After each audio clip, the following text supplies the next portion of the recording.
ওটা আমি হাটে বলে এসেছিলাম। কি অবস্থা?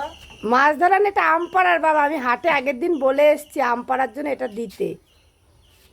কালকেও আমি কি জিজ্ঞেস করে এসেছি যে হয়েছে। শোনো, তোমার কথা বলছে, মানে অনেকে খরিদ্দার এসছে, বলে কি এটা কত, বলছে কি একজন মহিলা এসে অর্ডার দিয়ে গেছে, তাই বানিয়েছে। 150 টাকা দাম নিয়েছে, জান? 150 টাকা নিয়েছে না?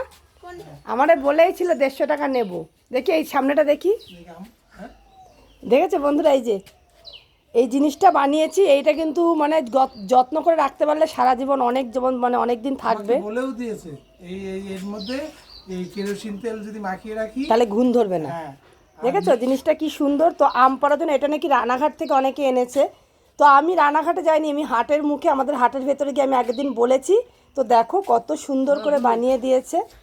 ধরো গুবলু, ধরো, আমরা আম পারবো। এটা তো লাঠি, ধরো লাঠি। তো এই যে গুবলু আর গুবলুর কাকা কিন্তু জ্যাঠা, আমরা সবাই মিলে আম পারবো এরম করে, দেখো। এই যে দেখেছো? তো জিনিসটা কেমন হচ্ছে তোমরা বলো। 150 টাকা দাম নিয়েছে। দেখি ধরো, আমি ছেড়ে দিলাম কিন্তু। 150 টাকা দাম নিয়েছে। তোমাদের কি মনে হচ্ছে বেশি নিয়েছে? আমি তো বলবো একদম বেশি না, কেননা অনেকটা লম্বা। দেখি পারা যাবে? ওই দেখো, বাহ, সুন্দর পারা যাবে। তো যাই হোক, জিনিসটা যে আমি পেয়েছি এখানে, এটাই আমার অনেক। তো 150 টাকা দামটা একটু বেশি হয়ে না না না না গেছে। না না, বেশি না গো, এ আরো মানে তোমার কমই নিয়েছে, তুমি জিতে গেছো। আচ্ছা, জিতে গেছি। তো যাই হোক, গুলো পারবা তো আম? এখন পারবা?